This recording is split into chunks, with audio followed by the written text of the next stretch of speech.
The sky was heavy with gray clouds that morning, and the city had just begun to drown beneath the relentless downpour. In front of a sprawling mansion framed by trimmed hedges and marble fountains, a woman in a faded blue uniform sat under a tree, her hair plastered to her face, her hands trembling as she tried to eat from a cheap plastic lunchbox. The rain poured harder, mixing with her tears. And yet she didn't move, didn't seek shelter. Her food was getting soaked, her clothes clung to her body, and her small frame shivered from cold and exhaustion. She looked like someone who had forgotten what comfort felt like. That was the moment when he saw her, the men who owned that mansion, the men whose wealth could buy comfort for thousands. But what he discovered next shattered his heart in a way no loss of fortune ever could. Before we continue, if you believe in kindness, compassion, and giving people a second chance in life, please take a moment to like, comment, share, and subscribe to Silent Stories. Your one gesture can spread hope and love across the world. The man's name was Richard Hale, one of the wealthiest businessmen in the city. He had built an empire from scratch, but over time, his success had hardened him. He believed that money was the answer to everything. Power, respect, happiness. He rarely noticed the people who worked for him. To him, maids, drivers, and gardeners were just background figures in the grand movie of his success. But that day, something about the sight of his maid, soaking wet under the tree, pierced through the wall of indifference he had built around his heart. Her name was Maria, quiet, obedient, and always early. He had never seen her complain, never seen her idle. But now she was sitting in the pouring rain, eating as if the world had forgotten her. Richard watched her for a while from his car, confused. Why would anyone choose to eat outside in such terrible weather when there was shelter just a few feet away? He had a comfortable kitchen with space for everyone. He stepped out of his car, his polished shoes sinking into the wet grass, and called out to her, but Maria didn't hear him.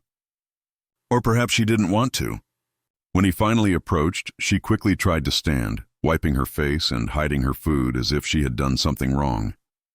The sight of her trembling hands unsettled him. He asked why she was sitting there, but she only whispered an apology, eyes fixed on the ground. Richard walked away without pressing further, but something in him refused to let it go. For the rest of the day, he couldn't focus. His office meetings, his luxury calls, even the constant hum of his expensive watch. Everything faded behind the image of that woman eating in the rain. That night, while his family sat for dinner, he asked one of the senior staff members about Maria. The man hesitated, saying softly that Maria usually avoided the dining area and preferred to eat outside during her breaks. She says she doesn't want to disturb anyone, he said. That explanation didn't sit right with Richard. He decided to find out the truth himself. The next day, just before lunch, he quietly followed Maria from a distance. She carried a small lunchbox wrapped in a plastic bag and walked to the same tree in the garden. The sky was clearer that day, but the air still smelled of rain. She sat in the same spot as if that lonely patch of grass was her world. When she opened her lunch, Richard noticed it wasn't much. Just some rice and beans, maybe leftovers from the day before. Her hands were calloused, her wrists thin. She ate slowly, as though savoring every grain. After a few minutes, he approached her again, this time with less authority and more curiosity. "Maria," he said softly, "why don't you eat inside? The staff room is warm and the rain is gone." She froze, her spoon halfway to her mouth. Then she lowered it, staring at her meal. Her voice came out shaky but calm. "Sir, I used to eat inside, but one day your guests came early. I was sitting in the corner and they said my uniform smelled like detergent and I shouldn't be near the dining area. I didn't want to embarrass you again, so since then I come out here." Her words sliced through him like a blade. Richard stood speechless. He couldn't remember that day, but the thought of someone being treated so poorly under his roof because of his status made him feel hollow. He noticed the way she forced a smile after finishing her explanation, as if to comfort him. That smile broke something deep inside him. Over the next few days, Richard quietly observed Maria. He learned that she arrived 2 hours early every morning, not because she was told to, but because she walked a long distance from a small rented room at the edge of the city. Her husband had died in an accident years ago, and she was raising a young son alone. She worked multiple jobs, cleaning offices at night and working at Richard's mansion during the day. Despite her exhaustion, she was always kind, always gentle with others. when he realized she had been working through pain and hunger just to support her child's education. Guilt washed over him like the same rain he had seen her endure. One afternoon, Richard decided to visit her neighborhood. It was far from the wealth and brightness of his world. The streets were narrow, the houses small and worn out. He saw children playing barefoot, and in one of those houses with cracked walls and a leaking roof, he found Maria's son sitting at a wooden table studying under a dim light. The boy looked up and smiled politely. On the wall behind him were his drawings of a doctor, a hospital, and a woman in a blue uniform.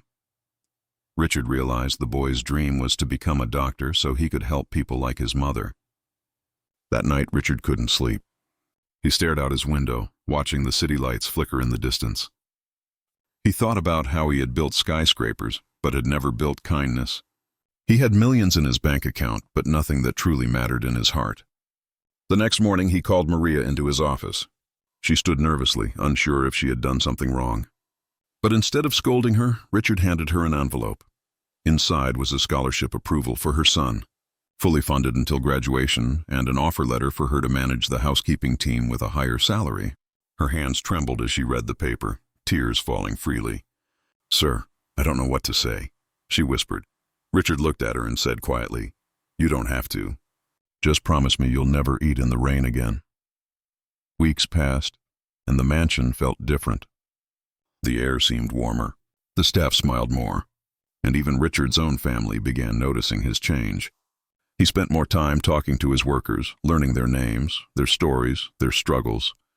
He realized that success without empathy is just emptiness in disguise.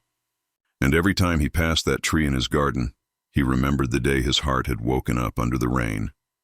If this story touched your heart, please don't forget to like, comment, share, and subscribe to Excellent Stories. Your support helps spread stories that remind the world what it means to be human. Before we end, here's a small request. Comment below what lesson you learned from Maria's story. Was it kindness, humility, or the power of empathy? We'd love to hear from you. As the days went on, Maria's son graduated with honors years later, fulfilling his dream of becoming a doctor.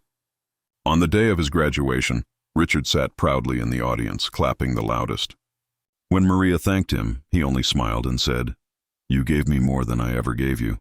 You reminded me what wealth truly means, and sometimes that's all it takes. One act of kindness, one moment of understanding, one look beneath the rain to change a heart forever."